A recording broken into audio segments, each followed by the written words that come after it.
Most economies depend on a group of workers we call essential. Teachers, nurses, delivery drivers, grocery store employees. These are the people who keep cities running every single day.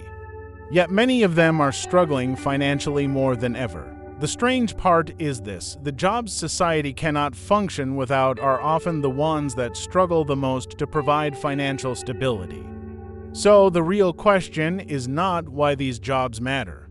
The real question is why the market often treats them as if they don't. Picture a typical weekday morning in a major city. A nurse finishes a night shift, a teacher prepares for a full day of classes. A delivery driver starts the first route of the morning. These workers are busy keeping daily life moving. But when the month ends, many of them face the same uncomfortable reality. Rent keeps rising, groceries cost more. Transportation and child care continue to climb. Meanwhile, their salaries move much more slowly. For many middle-income workers across the US and UK, the gap between earnings and living costs has quietly widened. But here's what most people miss: the problem isn't only low wages. It's something deeper inside how the modern labor market works.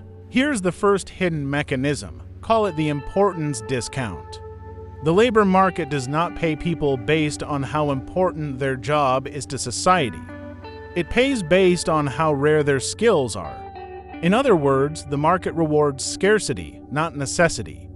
A software engineer with a rare technical skill may command a very high salary because few people can perform that work. But many essential jobs have a much larger supply of workers.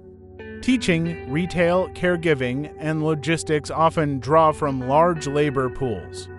When many people are able to do a job, employers face less pressure to raise wages. This is why highly essential roles sometimes see slower income growth. This is where it gets uncomfortable. Importance does not guarantee financial reward. But that does not mean workers are powerless. One way people address this gap is by developing complementary skills that increase scarcity. For example, a nurse who specializes in advanced clinical care or healthcare administration may increase earning potential. Adding scarce capabilities changes how the market values your role.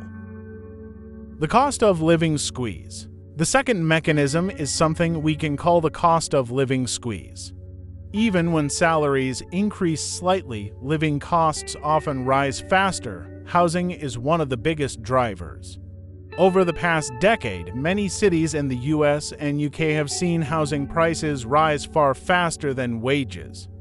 Health care, child care, and transportation have also increased steadily. But here's the key detail. Essential workers are usually located exactly where costs are highest. Hospitals, schools, and transport systems are concentrated in cities. That means many essential workers must live near expensive urban centers. This creates a difficult trade-off. Live close to work and pay more for housing, or move farther away and spend more time commuting. Either way, financial pressure builds slowly over time. And for many households, this pressure quietly reshapes long-term financial stability. What you can do instead, while these structural challenges are real, there are ways individuals can strengthen their financial position. First, focus on income diversification. Even small additional income streams, such as tutoring, consulting, or online work, can provide extra financial breathing room. Second, prioritize automatic investing where possible. Even modest contributions to retirement plans or index funds can grow over long periods of time through compound growth. And third, protect financial flexibility. Maintaining a modest emergency fund and keeping fixed expenses under control helps households absorb rising costs without severe disruption. Small financial buffers often create the stability needed to navigate economic pressure. Essential workers hold modern economies together. They teach the next generation. They keep healthcare systems functioning. They keep food, transportation, and daily services moving. But the labor market does not always reward importance the way we might expect. It rewards scarcity, location, and economic structure.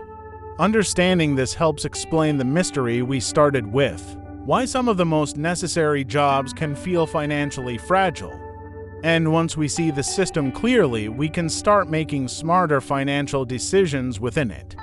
If you enjoy exploring the deeper forces behind money, work, and economic behavior, consider subscribing to VoltWise Daily. Because when we understand how the system works, we make better decisions inside it.